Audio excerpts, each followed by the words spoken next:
வாழ்க்கையில் பணம் இல்லாமல் நம்ம எந்த அளவுக்கு கஷ்டப்பட்டோமோ அந்த அளவுக்கு நம்ம வாழ்க்கையை சந்தோஷமாக இருக்கணும் அப்படின்னா அதுக்கு பணமும் ஒரு காரணமாக இருக்குது. இந்த பணம் இல்லாமல் நம்ம எவ்வளோ பேர்கிட்ட அசிங்கம், கடன் பிரச்சனை, நிம்மதி இல்லாத ஒரு வாழ்க்கை, தூக்கம் வராது, சாப்பிட முடியாது, இந்த மாதிரியான விஷயங்கள்ல ரொம்ப பாதிப்புகள் உள்ளாயிருக்கும்.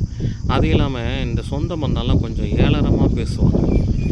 நம்மளை ரொம்ப கேவலப்பட்டு பேசுகிறது, பணம் இல்லைன்ற மாதிரி ஒரு ஒரு மாதிரி ட்ரீட் பண்ணுறது, கேவலமாக ட்ரீட் பண்ணுறது, இந்த மாதிரியான விஷயங்கள் நம்மளுக்கு நடக்கும்.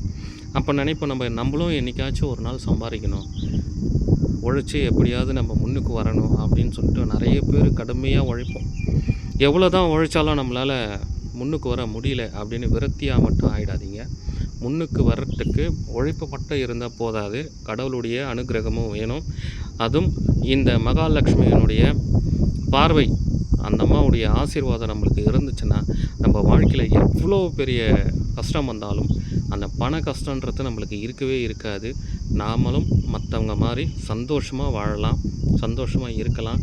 எல்லா விதமான சந்தோஷங்களும் இந்த அம்மா மூலிமா நம்மளுக்கு வரும். பண வரவு எப்படி தான் வரும்னு தெரியாது, ஆனால் ஏதோ ஒரு விதத்தில் பண வரவு வரும். அதுக்கு நம்ம பயபக்தியாக இருந்து பூஜையை பண்ணணும்.